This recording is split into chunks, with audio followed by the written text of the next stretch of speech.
14 number का question, right. Piston in the cylinder head of the locomotive has a stroke. Stroke यानी कि क्या, जो धक्का लगते हैं, वन टाइप ऑफ ऐसे मैक्सिमम जो धक्का लगता है ना, तो ये लिखा है यहाँ स्ट्रोक यानी कि ट्वाइस द एम्पलीट्यूड, एम्पलीट्यूड का डबल। वो कितना दिया हुआ 1 मीटर, तो एम्पलीट्यूड कितना हुआ बच्चों 1/2। हेलो, फ्रीक्वेंसी आपको ओमेगा दी है 200 रेडियन पर मिनट। तो मैक्सिमम स्पीड फाइंड करनी है।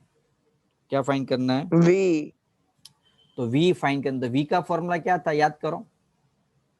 Maximum omega A. ओमेगा है। वी का फॉर्मूला याद करो, ओमेगा है, खत्म है ना, इजी है। तो yes sir.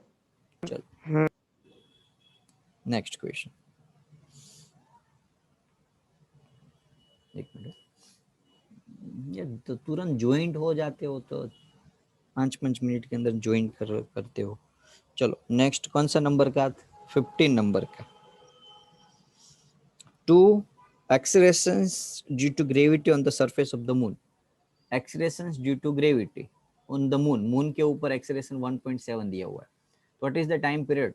Time period find करना है। If the time period on the surface of the earth, earth के ऊपर 3.5 है, जी की वैल्यू अर्थ के ऊपर 9.8 है, तो बच्चों टाइम पीरियड फाइंड करना है।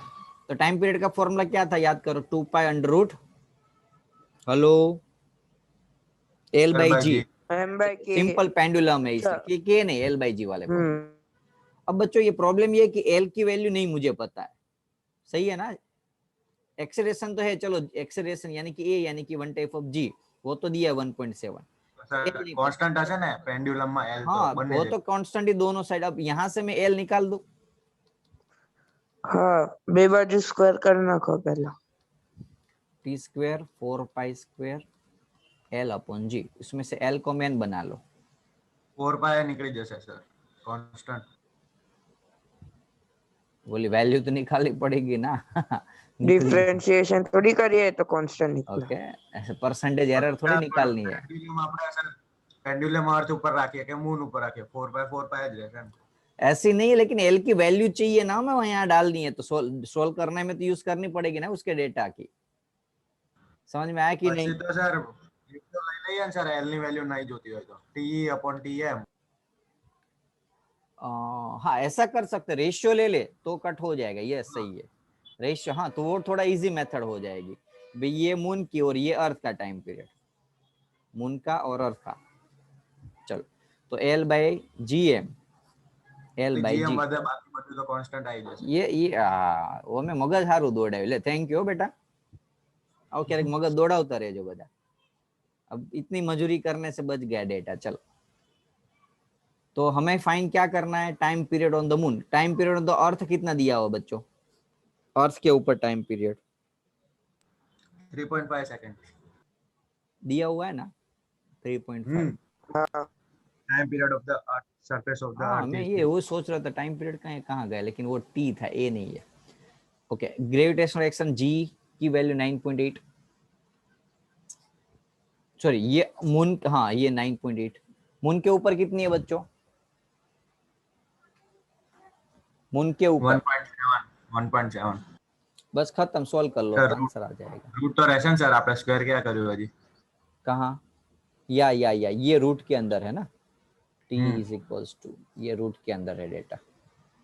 ओके कर लोगे ना अब तो बेटा, टी एम स्क्वेयर 3.5 का होल स्क्वेयर, यहाँ 9.8 और यहाँ 1.7, सोल्व करो तो टी एम मिल जाएगा।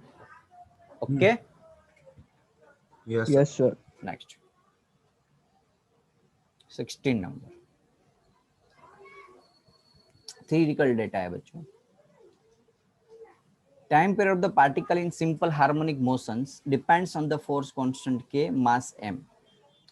Simple pendulum, why then it is the time period of the pendulum independence of the mass depend। बोलो एक्चुअली फॉर्मूला में, क्वेश्चन सच में जबरदस्त है कि एक्चुअल फॉर्मूला में 2.√m/k आता है, हाँ कि ना। हाँ तो मास आ रहा है फिर भी मास के ऊपर डिपेंडेंट क्यों नहीं है, कोई बता सकता है?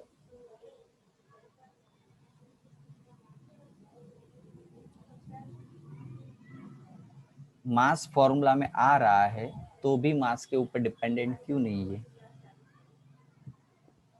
કે ની વેલ્યુ મૂકો સર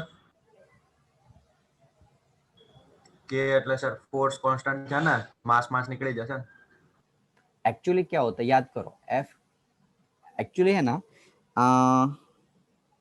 याद हो तो सिंपल पेंडुलम के अंदर omega square is equal to क्या आता था, के बाय के एम आता था नहीं, हाँ के एम, हेलो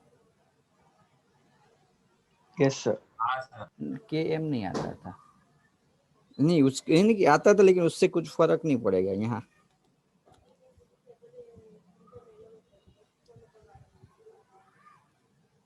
एक मिनट हो बच्चों, સર एक આપણે minute. 2 pi root L by G વાળો ફોર્મ્યુલા થી ના કહી શકીએ हाँ तो वो भी चल, क्योंकि टाइम पीरियड का एक्चुअल फॉर्म तो वही है ना, 2.√L/G। इसमें मास क्या है, आता ही नहीं है। सही है, ये रहने दो ज्यादा लॉजिक लगाने में। ओके एक मिनट हो बच्चों, एक पेरेंट्स आए तो मैं डील कर लेता हूँ उसकी। हाँ सॉरी चलो कर देता हूँ। ओके कैसे करोगे, चलो इसको सॉल्व करना है तो, कि मोशन ऑफ सिंपल पण approximately simple harmonic for small angle of, याद करो मैंने बताया तो थोड़ा सा एंगल जरूरी है तो ही सिंपल हार्मोनिक मोशन होगा।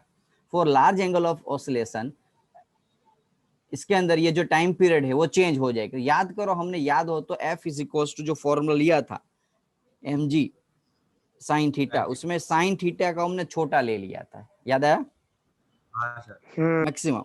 यदि साइन थीटा छोटा होगा तो उसके हिसाब से आंसर मैच होता है। यदि याद sine theta is equal to theta लिया था, याद करो sine theta is equal to theta, और बाद में tan theta is equal to, और बाद में ये थीटा की वैल्यू डाल के हम ये कुछ फॉर्मूला डिराइव करके लाए थे।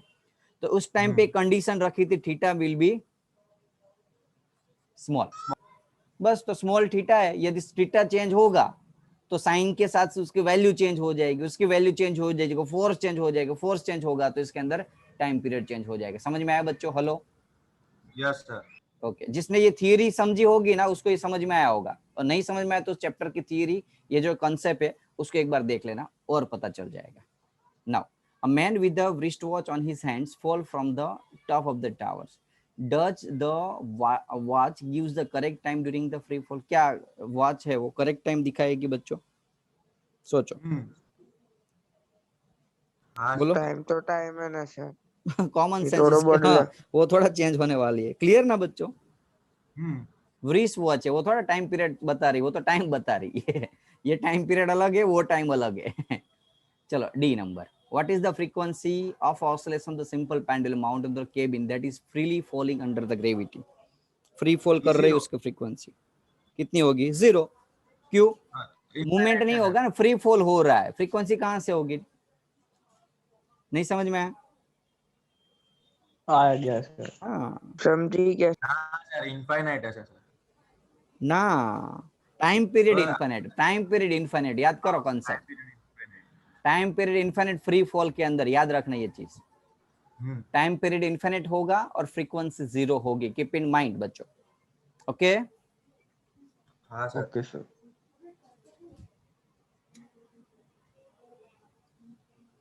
simple pendulum the length L having the bob of mass m is suspended in the car. The car is moving in the circular track of radius r with uniform speed v. If the pendulum make the oscillation, याद करो उसमें मैं एक formula बताया था इस chapter के अंदर ये कॉन्सेप्ट के लिए, t is equals to 2 pi under root L upon G plus है, याद आया?